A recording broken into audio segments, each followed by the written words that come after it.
तरी मी म्हणतो अचानक सागराला धरती आली. ती ओटी करायला मला वेळ लागला नाही. इथं तुझं काम काय? ओळख्यातली समजू शकेल का? काल कुठं असू काल कुठं असू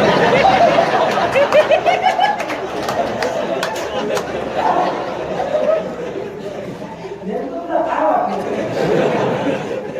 हे काय तुझा मूर्खपणा झाला असेल तर थोडा शाळा पण चालू कर. नाव सांगितलंस काल कुटासूर. मग काल कुटासूर तुझं बोलणं आणि तुझी कृतीनी नराधावाची ठरवली याच्या मुळाशी कारण एका स्त्रीकडे आपला पुरुषार्थ जिथं तू साध्य करू पाहत होता, एका स्त्रीच्या नाशापेक्षा हाती शस्त्र घेऊन आणि स्त्री जातीचा स्वाभिमान पायदळी करून एका स्त्रीकडे आपले पराक्रम तू सिद्ध करू पाहत होतास. अर्थात स्त्री जातीला तुच्छ लेखणारा पुरुष माझ्या दृष्टीला नराधम आहे. माझा बोलून झाले पण माझंही कधी काय तूच बोलणार आहे. इथं अधिकार कुणाचा? तू आलायस कुठं ते तुला माहित आहे?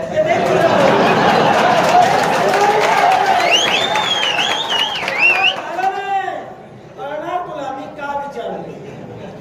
इथं मी आलोय या ठिकाणावर अधिकार कुणाचा? आता हा जर अधिकार कुणाचा? तू जेवढं सांगतोयस तेवढं बोलायला काही मी तुझा आज्ञांकित किंवा तुझा बोलता पोपट नाही. मग जा. लक्षात घे. मग तू जाऊ शकतो. जा म्हणजे ही भाषा कुठची तुझी? जा म्हणजे जा. तू वाटेला चालता होईल. जाणाऱ्यातला मी नव्हे. या जागेवर अधिकार कुणाचा? जाताना मी तुला घेऊन या जागेवर अधिकार कुणाचा? ज्या अधिकार क्षेत्रात तू पावलं टाकलीस ती माझी अधिकार क्षेत्राची भूमी आहे. मग मला एक सांग, एवढा वेळ झाला, बराच कालावधी मागे लोटला, मी इथपर्यंत आलो ही आलेली माझ्या अगोदर. तुम्ही कुठं होता? सैन्य कुठं होतं? मी जर इथपर्यंत पोहोचू शकतो, माझा प्रमाण जर मी घडवू शकतो, तर नेमके तुम्ही का आलात आणि तुम्ही कोण? एवढे दिवस होतात कुठे? एवढे दिवस होतात तुला प्रश्न एवढा वेळ. एवढा वेळ काय ते करू? एवढा वेळ. एवढा वेळ मी कुठं होतो या प्रश्नाचं उत्तर देईल. ज्या भूमीत संपदा वितंडवादी कृती आपण निर्माण करणार ही हस्तिनापुराची भूमी आणि या हस्तिनापुराचा नृपदंड राजा संवर्गन आपल्या हाती घेतला. जनतेच्या इच्छा परिपूर्ततेसाठी आणि जनतेच्या संरक्षणाचा विचार होतो. पण एवढा वेळ मी कुठं होतो या प्रश्नाचं उत्तर देतोय. सांप्रत हे अरण्य आहे आणि या अरण्यात एक अराजकता आपण निर्माण करू पाहता. पण शिकारीच्या निमित्तानं राजप्रासादाचा त्याग केला आणि राजप्रासाद सोडून या घोर कांतार मी प्रवेश करत असलो. पण माझ्या जीवनात घडले घटना शिकारीच्या निमित्तानं बाहेर पडत असताना ज्या अश्वावर अश्वारूढ होऊन राजा संवरण या अरण्यात हिंस्र शापदांची शिकार करत होता तो माझा घोडा, तो माझा अश्व मृत झाला. आणि म्हणूनच अश्व माझा मृत झाल्यानंतर खरं ते सांगतोय तुझ्यासारखं काहीतरी चुकून सांगतोय. माझी क्रांती का केव्हा झालीच नाही. पडलं कसं? राजाच्या बोलण्याच्या पद्धतीवरून मी समजून घेतो. राजाचा तिसरा नेत्र आहे. राजाचा तिसरा नेत्र आहे. ज्ञानचक्षुयोगे मला सर्व काही समजलंय. तेव्हा तुला समजलं कसं? तू होतास कुठं? असले नको ते प्रश्न माझ्या समोर तू काय म्हणालास? हिच्या समवेत पराक्रम गाजवितोय. एखादी स्त्री जर हट्टी असेल आणि तिला जर का युद्धाची खुमखुमी असेल तर समोरच्या पुरुषानं काय करावं? मग तिला युद्धाची खुमखुमी होती म्हणून तू विचारच्या इच्छेसाठी शस्त्र होतं. तिला मारव होतो आता तू काय बोल? योग्य काय बोलतोय तुला कळत नाहीये. माझा हट्ट आहे का? हस्तिनापुराच्या भूमीत तू वितंडवाद निर्माण केलास. माझ्या आचरण केलं. माझ्या हस्तिनापुराची भूमी स्त्री जातीचा स्वाभिमान पाळली म्हणून त्याला क्रांती केली. त्याला जगण्याचा अधिकार विचार तू करू नको. मेलो तर गेलो पण जाता जाता तुला मारूनच जाणार आहे. मला मारण्याची जर भाषा बोलत असते तर आता खोलात जाऊन तुला विचारतोय. माझ्या एका प्रश्नाचं उत्तर मला तुझ्या मुखातून हवं आहे. मी तुझा आज्ञा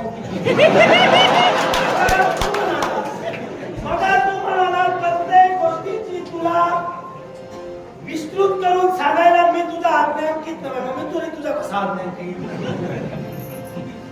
प्रत्येक गोष्ट विस्तृत करून सांगायला मी तुझा अध्ययन घेतलं असं मी कधी करत. आता मला तुझ्या पूर्वजांच्या ख्यातिकीर्तीला आणि तुझ्या वक्तव्याला कलंकित करण्याचा प्रयत्न झालं तरी चालेल पण तू कालकृतासून तुझं नाव सांगितलंस. अर्थात राजघराण्यांची वंशावळ ही लिहून ठेवली जाते. अर्थात राजघराण्यात जो राजकर्ता जन्माला येतो त्या राजकर्त्याला 12 वर्षाच्या प्रदीर्घ कालावधीत गुरु आश्रमात इतरत्र राज्यांची, देवगणांची, यक्ष, किन्नर, गण, गंधर्व यांची सविस्तर माहिती दिली जाते. अर्थात तुझी ओळख जरी तुझ्या नावानिशी तू सांगितलीस त्यावेळी मी समजून चुकलो तू कोण आहेस. मग जर तू माझ्या अधिकार भूमीत येऊन जर मलाच खऱ्या आपल्या उलट शब्दाने ताडण करत असशील तर मला एक गोष्ट तुझ्या मुखातून ऐकायची आहे. ज्या हेती प्रयत्न यांच्या कुला तुमचा खऱ्या अर्थाने जन्म झाला. हेतीपासून यक्ष आणि प्रहेतीपासून राक्षस जन्माला आले. प्रहेतीच्या कुशिकला खऱ्या अर्थानं विद्युतकेशीच्या कुशिकला सुकेशी आणि सुकेशीच्या कुशिकला माली सुमाली माल्यवान आणि यांचा स्वाभिमान घेऊन झटणारे त्या मागचे तुम्ही उपट सुनले. मग मला एकच तुला विचारायचं आहे, जर तुझ्या पूर्वजांचा इतिहास हा आतापर्यंत धर्मशास्त्राच्या न्यायावर जर झाला, तुझे आजपर्यंतचे पूर्वज हे आपल्या पराक्रमाची गणना समान आश्रय समान योद्धा विषयाशी सक्षम या युक्तीनं करत होते, तर तू एका स्त्रीवर शस्त्रयुद्ध करून तुझ्या कुलाची शाल्यता का दागालीस? प्रश्नाचं उत्तर होय. सुंदर प्रश्न केला. ही सुंदरच बोल. पण त्या अगोदरच मी तुला म्हणालो तिला युद्धाची कोणती होती म्हणून मी युद्ध केलं. कारण हिच्याशी युद्ध केलं याला कारण युद्ध करायचं नव्हतं, हिला मारायचं होतं. आता याला का आता माझं आहे. याला कारण सूर्य देवाची कन्या आहे ही मला मान्यच नाही. पण सूर्यदेवाचं नाव सांगितलं म्हणून मारणार. कारण काय आमचा तो वैरी आहे तेव्हा तू या वैरत्वात येऊ मग आल्यापासून जे काय फिरवत होतास ती थट्टा नेमकी करत होतास कुणाची? दिशाभूल करत होतास कुणाची? राजा संवर्ण अप्रबुद्ध नव्हे तेव्हा तुझा अप्रबुद्धपणाने तुझी अक्कल तू आता वेशीवर टाकून दिलीस. तेव्हा मला तुला एकच सूचित करायचं आहे, तुझ्या पूर्वजांनी आजपर्यंत सूर्यदेवांच्या असणारं हैमनस्य हे सूर्य देवतेबरोबर प्रतिकार करून चुकीचा केलं. मग तो जर सूर्यकन्या या सूर्यकन्येवर शस्त्र करून तुझ्या कुलाची शांतता जर टाकत असेल तर माझ्या दृष्टीनं मी सांगितलेलं विधान सत्य होतंय. माझ्या दृष्टीनं तू नराधमच आणि नराधम का त्याच्या पुढे जाऊन नीच मग त्याला कारण तू म्हणालास. पूर्वजांचा इतिहास जर पाहिला, मी इतरांचा इतिहास पाहत नाही, इतिहास मला घडवायचा.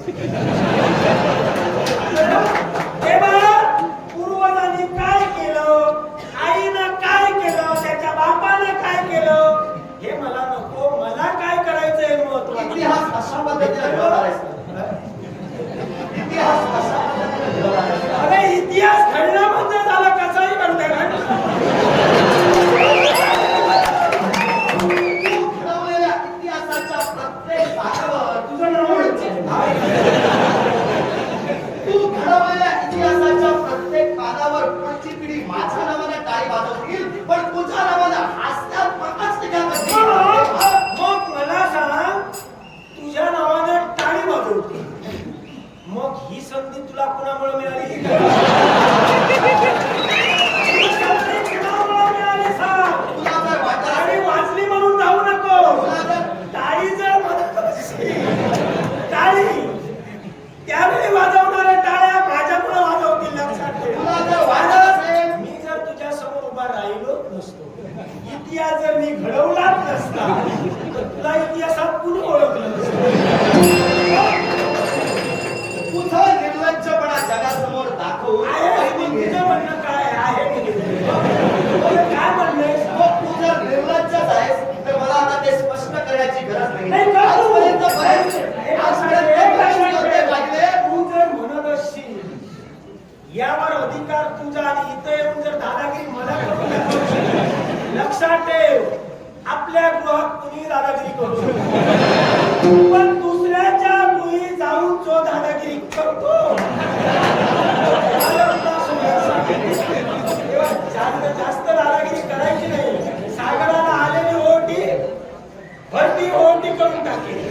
मी करते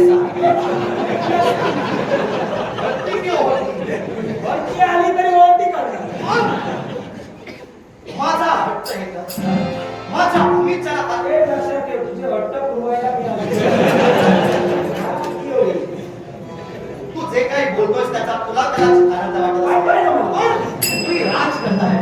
हस्तिनापुराचा नृपदंड माझा मी राजकर्ता आहे, मी सेवक आहे. तुझ्याशी वितंडवाद करून मला माझं वर्चस्व कमी करायचं नाही.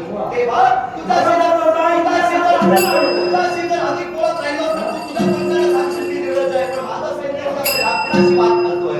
तेव्हा तुझ्याशी असणारा माझा वाद मूर्खाला ज्ञान देणारा शतमूर्ख. लक्षात ठेव देवा, मला जर मूर्ख म्हणत असशील आणि मला जर ज्ञान देत असशील तर त्या ज्ञानाचा उपयोग कधी होणार नाही. मी जसा आहे तसाच इतिहास घडवणार. तुला ज्ञान द्यायला आणि तुझा इतिहास स्पष्ट करायला मी काही तुझा बांधील नाही. पण तुला ज्ञान देऊन मी शतमूर्ख होणार नाही. कारण ज्ञानाचा एकही मुद्दा मी अजून मांडलेला नाही. हे ती प्रयत्नीचं सांगितलेलं तुझ्या जिथं डोक्यावरून गेला तिथं तुला समजलं. तुला ज्ञान देऊन काही उपयोग नाही. एक बोट दुसऱ्याजवळ दाखवतो तेव्हा चार बोट तुझ्याजवळ येतात. माझी सवय थोडी वेगळी आहे. मी दुसऱ्याकडे एक बोट दाखवतो तेव्हा अधिकाराची 4 बोट माझ्याकडे ठेवतो. तेव्हा तोडून टाकेल. माझे अधिकार माझ्या अधिकार क्षेत्रात येऊन जर तोडण्याची भाषा करत असेल तर तुझा अधिकार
आघात